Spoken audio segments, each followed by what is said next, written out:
Masechet Pesachim, résumé du Daf Mem Aleph. Ce Daf va traiter la halakha de la cuisson du Korban Pessah. On apprend du pasuk qu'il est interdit de cuire le Korban Pessah dans de l'eau. Il doit être grillé au feu. La Gemara dit que non seulement dans l'eau c'est interdit de le cuire, mais même dans des jus de fruits, il est interdit. Et la Gemara donne deux raisons. Soit on apprend d'un Kal Vachomer, si déjà l'eau qui ne change pas le goût du Korban Pessah, c'est interdit Kal Vachomer les jus de fruits. Deuxième raison, on apprend du pasuk Bashel Mevushal, il y a un mot en trop, où la Torah nous dit il est interdit qu'il soit cuit dans l'eau. Et de cette répétition-là, on apprend que non seulement dans l'eau, mais dans tout autre jus de fruits, c'est aussi interdit. La Gemara nous ramène exactement la marloquette entre les deux drachot. Quelle sera la nafkamina entre les deux raisons?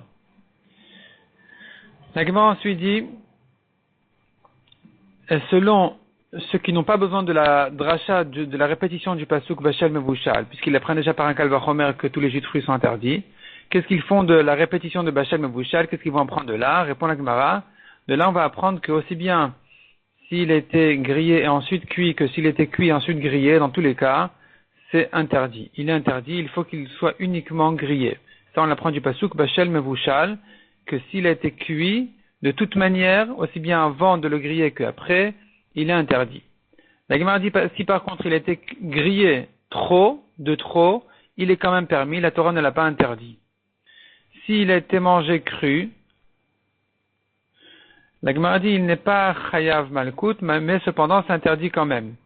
La Torah n'a rendu chayav malkout que quelqu'un qui le mange grillé à moitié ou bien cuit, mais quand il a mangé cru, alors effectivement il a transgressé l'interdiction de le manger autrement que grillé. Mais sur cette interdiction-là, on n'a pas de chiyuv malkout parce que c'est une interdiction générale.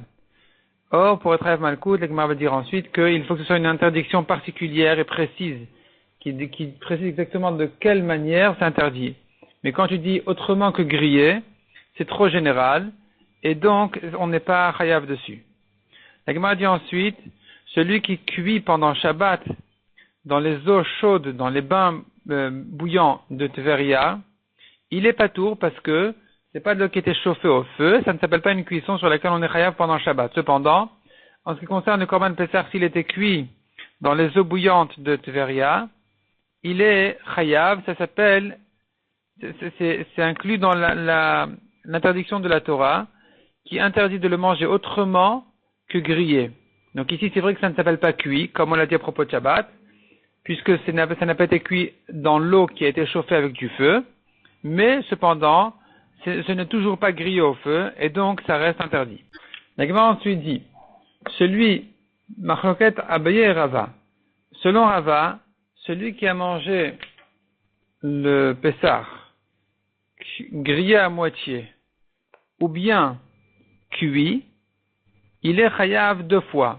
Une fois parce qu'il a mangé grillé à moitié ce qui a été interdit par la Torah, ou bien cuit ce qui a été aussi interdit par la Torah, et deuxièmement parce qu'il a mangé autrement que grillé. Selon Abaye, on n'est pas chayav une deuxième fois pour le autrement que grillé. Ça n'ajoute pas un malkout de plus. La Gemara dit, mais dans le cas où on n'a que ce issour-là, dans le cas où il ne l'a pas mangé ni grillé à moitié, ni cuit, mais par exemple il a mangé cuit dans les eaux bouillantes dans les sources bouillantes de Tveria, ce qui ne s'appelle pas cuit, est-ce qu'il sera chayav ici pour l'avoir mangé non grillé? La Gemara ramène là-dessus une marloquette. Est-ce qu'un lave général comme celui-là, on est chayav dessus, ou bien on n'est pas du tout chayav dessus? La Gemara ramène un cas qui ressemble à celui-là à propos du Nazir, où là-bas encore une fois on trouve la marloquette à Abaye et Rava. Est-ce qu'on est chayav sur un lave général, ou on n'est pas chayav dessus? La Gemara ensuite ramène une braïta qui dit, s'il a mangé grillé à moitié avant la nuit, il est patour. La Torah ne l'interdit que après la tombée de la nuit. Donc, sachant que le Korban Pessah, on le fait le 14 Nissan, on le mange à la nuit du 15. S'il était mangé avant la nuit du 15, il est patour. Si par contre il a mangé après la nuit du 15, il est chayav. La Torah interdit de le manger comme ça, quand il est grillé à moitié. Si maintenant il a mangé un kazaït grillé avant la nuit, ça ne s'appelle pas qu'il a commencé à manger du Pessah, ce qui devrait lui interdire d'en remanger avec son groupe, et donc il aura le droit de le remanger avec son groupe à la nuit. Cependant, s'il a mangé après la tombée de la nuit, là, il n'aura plus le droit de changer de place et d'aller le manger avec son groupe. Un homme n'a pas le droit de manger son Corban Pessah dans deux endroits différents. Quelqu'un qui a mangé le Corban Pessah, grillé à moitié, avant la tombée de la nuit, la Braïta nous dit, il n'est pas chayav. On aurait pu croire qu'il est chayav. Si déjà la nuit il est chayav, kalvachomer avant la nuit, ou là, même grillé, on n'a pas le droit de manger. La Gemara amène encore une autre manière de voir les choses. Finalement, la Gemara conclut que il n'est interdit d'en manger grillé à moitié ou cuit à l'eau que au moment où on a le devoir de le manger grillé. Ce qui n'est pas le cas avant la tombée de la nuit. Donc à ce moment-là, on n'est pas chayav sur ces situations de cuisson. Rabbi dit encore une autre dracha sur la répétition du pasuk Vachel Mevushal.